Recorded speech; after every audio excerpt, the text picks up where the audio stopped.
Have you ever felt daunted by a book's sheer size? In this video, I'm going to delve into lengthy tomes that are truly worth every page turn. Whether you're looking for epic adventures, intricate plots, or deep character development, these long reads will keep you hooked from start to finish. Stay tuned to discover which monumental books deserve a spot on your reading list. Hi friends, I'm Aisling and today I'm talking long books and I'm going to chat about them in order of length from shortest to longest. So I'm going to go for books that are 450 pages plus in this video, and without further ado, we're going to get cracking. So coming in at 462 pages, we have A Gentleman in Moscow by Immortals. So spoiler, I loved this book. This is a quiet historical novel about Count Alexander Rostov, and in 1922, in front of a Bolshevik tribunal, he's sentenced to a lengthy house arrest in the Metropole Hotel, which is a grand hotel directly across from the Kremlin. Rostov has never worked a day in his life and is used to a life of luxury, but here he's confined to a small attic room to live out his days. And as he's living there, some of the most tumultuous decades of Russian history are going on right outside the door. As a result, it's a novel that feels quite small in its execution, but actually quite huge in its scope. The scenes in this book are written beautifully. It's quiet and detailed, and it contains some of the best characters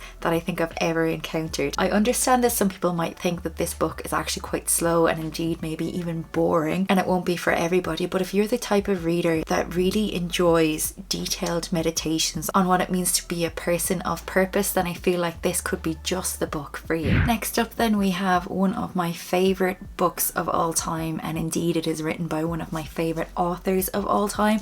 I'm going to recommend this book, but read all of her books. They are incredible. And of course, the book that I'm going to suggest and coming in at 464 pages is Still Life by Sarah Winman. This is a beautiful, sweeping historical novel, and it begins in Tuscany in 1944. So we meet an English soldier and he meets a middle-aged art historian, and they find themselves in the rubble of a war-torn Italy, and it's this meeting that shapes both of their lives for decades to come. As our soldier returns back to London, he immerses himself back to life in his local pub, which is the setting for a wealth of different and totally wonderful characters. But his time in Italy has made a deep impression on him, and he gets the opportunity to return back, and he does not turn it down. It's the characters in this book that really set it apart from other books. Each one is so uniquely whole and real, and when I say characters, I'm not just talking about humans. So we have the perspective of a tree for a time, and of course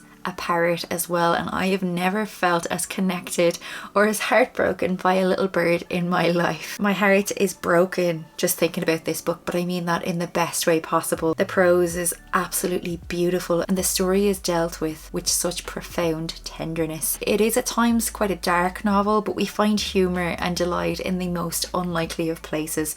This is a book about found family, which is a trope that I always seem to enjoy, and it's such a lovely celebration of the beauty and resilience of life. Next up then, we have another historical fiction book, and friends, trust me, this is not just a list of historical fiction. This next book comes in at 496 pages, and it is of course the beautiful Pachinko by Min-Jin Lee. So as I've mentioned, this is a historical fiction novel, and we start out in the early 1900s following our protagonist Sunja, and she is based in Korea. She meets a wealthy stranger at a seashore near her home, and as they so often do, this man promises her the sun, moon and stars. But when she falls pregnant, of course her lover is nowhere to be seen, and he is not the man that she thought he was. So instead of being taken in by him, she accepts the offer of marriage from a gentle minister who is passing through on his way to Japan. So this all sets off a series of events that echoes down through generations. The language of this novel is so rich, and the story itself is so incredibly moving. It's a multi-generational saga that deals with love and with sacrifice, with ambition, with loyalty, with race. We learn about the history of Korea, and we learn about the history of Japan, and indeed their clashes with each other. It's an incredibly bittersweet novel about the sacrifices that we make for the people that we love, and of course having the strength to follow through on these sacrifices. So as I've mentioned, we're also set against the backdrop of two opposing nations, so there's a constant struggle with war in the background. I learned so much about Korean and Japanese culture just from this novel. It sent me down such a rabbit hole of learning about their histories, which is such an accomplishment in and of itself because, friends, I'm generally not a history buff. I sadly have very little interest in history at the best of times, unless, of course, like this novel, it comes from an incredibly well-written historical novel. It's so well researched and so richly detailed in Korean history.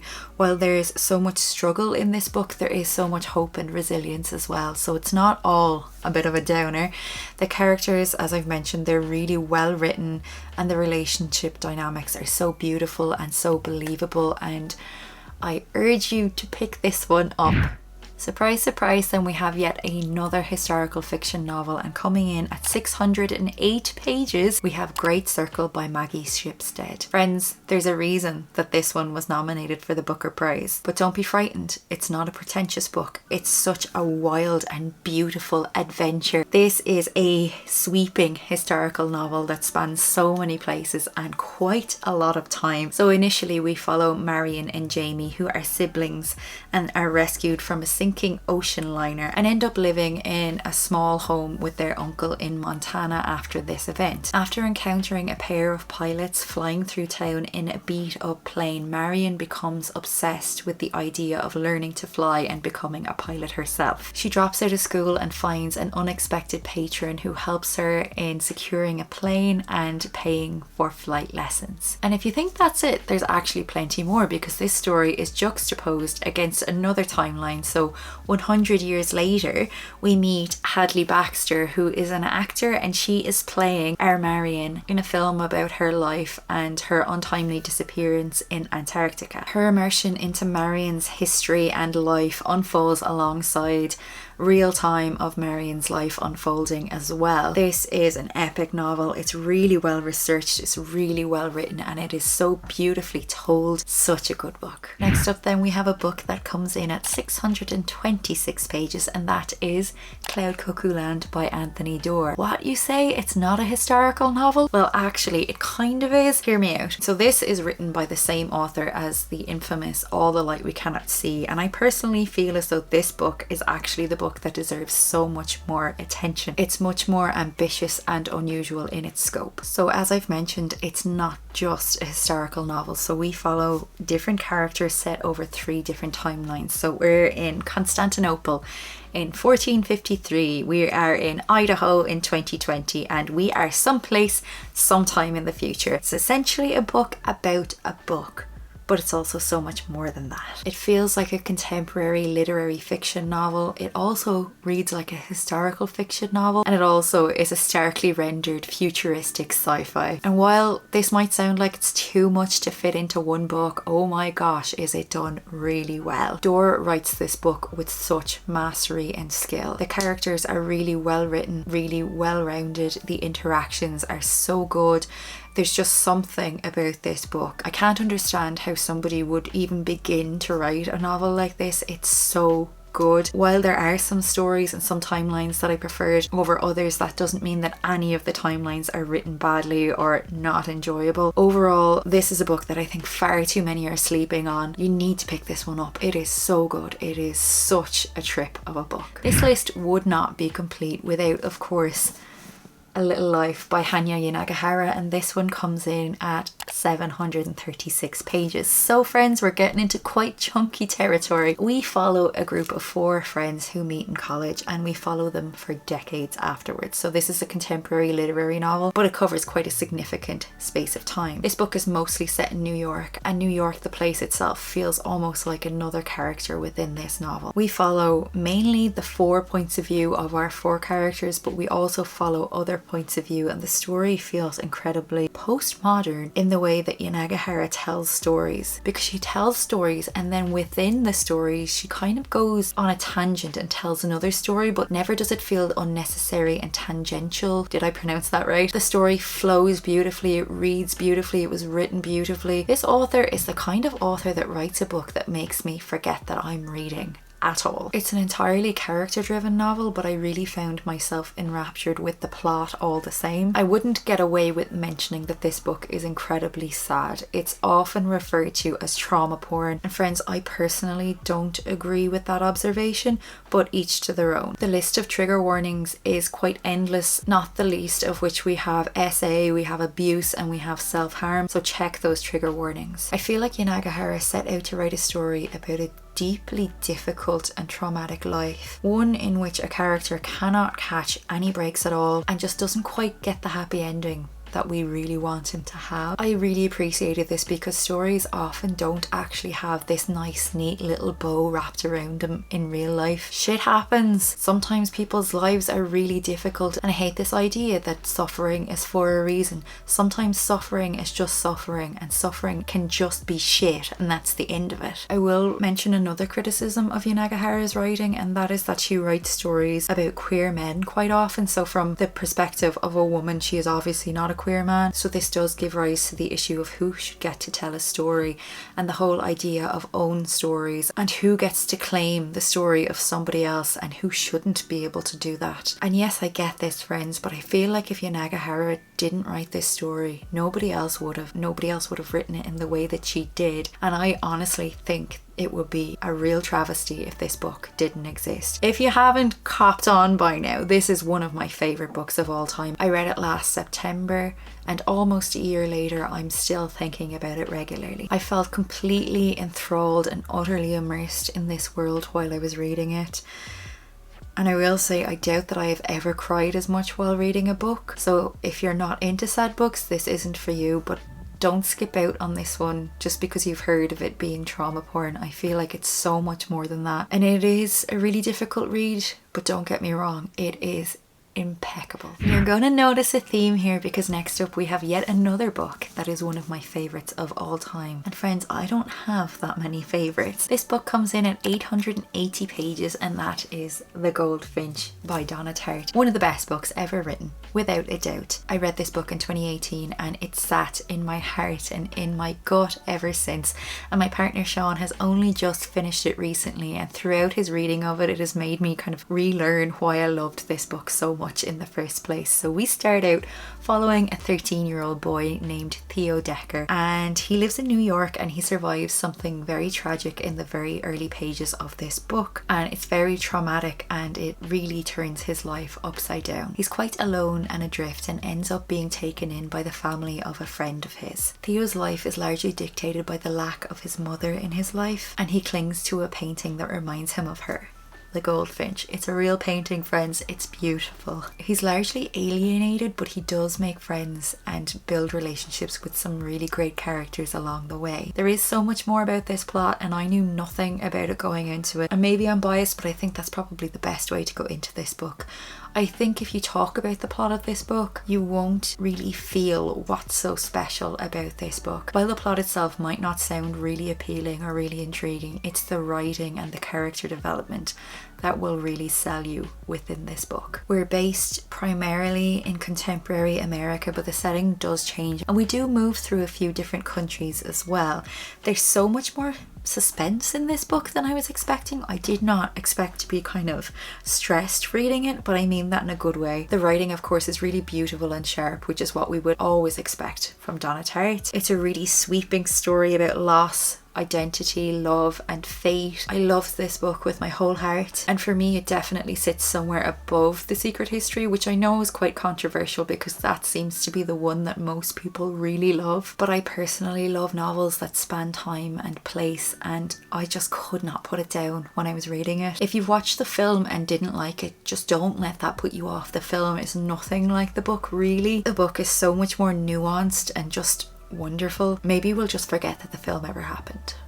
Next up then we have an epic feminist sapphic fantasy from the wonderful Samantha Shannon, and it comes in at 848 pages, and that is of course The Priory of the Orange Tree. So we are set in a world that's ultimately incredibly divided. Politically, things are really all over the place. There's major upheaval and it's quite tumultuous. The queendom is under threat. Our queen currently has no immediate heir and the assassins are circling. Queen Sabran is very very much under pressure to conceive a daughter to protect the realm. We also follow Aid, who knows? And although she rises to the position of lady in waiting and seems like maybe in the beginning she should be a background character, there's so much more to her. She's certain loyalty to a hidden society, and she keeps a close eye on the queen, protecting her where she can. We also follow Tane, who has dreamed of and trained to be a dragon rider for all of her life, but is ultimately forced to make a choice that could see her whole world unravel. I was really intimidated by the size of this book, but after only a few chapters I found myself really immersed. There are some fantastic characters in this book,